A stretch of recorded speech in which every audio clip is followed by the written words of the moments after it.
প্রথমেই কবিতা উৎসব এডুকেশনের সকল দর্শক বন্ধুদের শুভেচ্ছা, ভালোবাসা, প্রীতি, নমস্কার এবং সালাম জানিয়ে আরম্ভ করছি আজকের বিশেষ অনুষ্ঠান। আজকের অনুষ্ঠানে রয়েছে 19শে মে, সপ্তদশ বর্ষ 19শে মে 2024 সম্পর্কে একটুখানি কথা। অত্যন্ত ভালো কাজ করে চলেছেন শান্তনু গঙ্গারেড্ডি। দীর্ঘদিন থেকে 19শে মে সম্বর্ধনা করে যাচ্ছেন। তিনি দক্ষিণ আসামের বরাক উপত্যকার কৃতি সন্তান। এখান থেকে তিনি পরবর্তী সময়ে জীবন জীবিকার কাজে কলকাতায় চলে যান।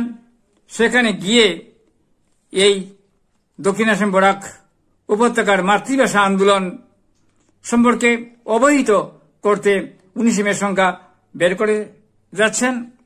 এই 19শে মে সংখ্যায় মাতৃভাষা আন্দোলনের কথা, এই অঞ্চলের শহীদ আত্মবলিদানের কথা তিনি বারবার তুলে ধরেছেন। এই অল্প পরিসরে এই সংখ্যা সম্পর্কে বিস্তারিত আলোচনা করা যাবে না। পরবর্তী সময়ে আমি ধারাবাহিকভাবে 19শে মে সপ্তদশ বর্ষের কবিদের কবিতা পাঠ করে যাব। আজকে শুধু সম্পাদকীয় কিছু কথা দর্শকের তুলে ধরছি। অত্যন্ত মূল্যবান সম্পাদকীয় রয়েছে, তাহলে পড়ে নিচ্ছি। শান্তনু গঙ্গারেড্ডির সম্পাদিত 19শে মের সম্পাদকীয় থেকে পড়ে নিচ্ছি। ব্রিটিশ শাসকদের প্রশাসনিক প্রয়োজনে 1874 খ্রিস্টাব্দে আসাম প্রদেশ গঠন করা হয়। এই গঠন প্রক্রিয়ার বিশেষত্ব হল আহোম রাজ্যের 4 দিকের সীমানায় অবস্থিত বিভিন্ন পাহাড়ি স্বশাসিত অঞ্চলগুলো নবগঠিত প্রদেশটিতে যুক্ত করে দেওয়া হয়। এছাড়া গোয়ালপাড়া ও সিলেট জেলাকে আসাম প্রদেশের অন্তর্ভুক্ত হয়। উর্বরা সিলেটকে অন্তর্ভুক্ত করা অন্যতম কারণ হল সেই ভূমি থেকে প্রচুর রাজস্ব আদায় হয়ে থাকে। নতুন প্রদেশ চালাবার জন্য অর্থের যোগান আসবে সিলেট থেকে।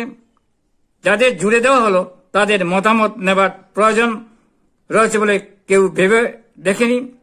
রবীন্দ্রনাথ লিখেছিলেন, মমতাবিহীন কালো স্রোতে বাংলার রাষ্ট্রসীমা হতে নির্বাসিতা তুমি সুন্দরী শ্রীভূমি। ইংরেজ শাসকদের এই অবিমিশ্রকারী পদক্ষেপ আসাম প্রদেশের বঙ্গবাসী মানুষের জীবনে দীর্ঘমেয়াদী দুঃখ দুর্দশার জন্ম দিল।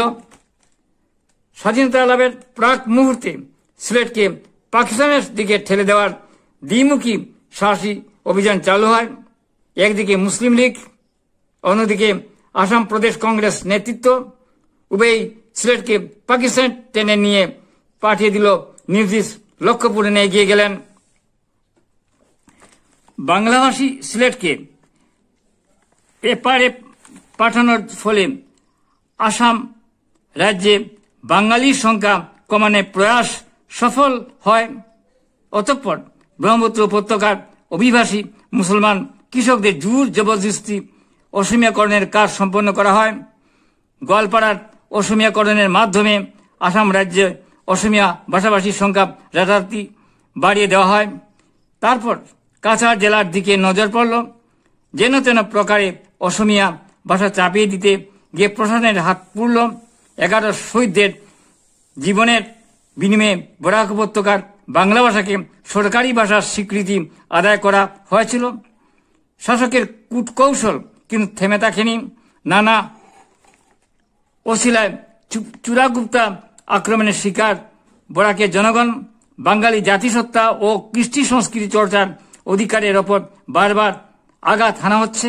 মাতৃভাষার শিক্ষার অধিকার কেড়ে নেওয়ার সঙ্গে যুক্ত হয়েছে ভূমির অধিকার, কাজের অধিকার, নাগরিকের অধিকার হরণ করার জন্য মুখরোচক ছলাকলা। বরাক উপত্যকা বা ব্রহ্মপুত্র উপত্যকা বাঙালিও যে সেখানকার স্বাভাবিক ভূমিপুত্র, সেই কথাটাই নস্যাৎ করে দেওয়া হচ্ছে। এমনকি যারা মায়ের ভাষাকে বাদ দিয়ে নতুন অসমীয়া হয়েছিলেন তাদেরকেও খিলিঞ্জিয়া ভূমিপুত্র বলে মান্যতা দেওয়া হচ্ছে না। 2008 সাল থেকে প্রকাশিত আমাদের এই পত্রিকাটি বর্তমান সংখ্যায় লেখার কবিতার এই সংকটময় বাস্তবতাকে তুলে ধরার প্রয়াস করা হয়েছে।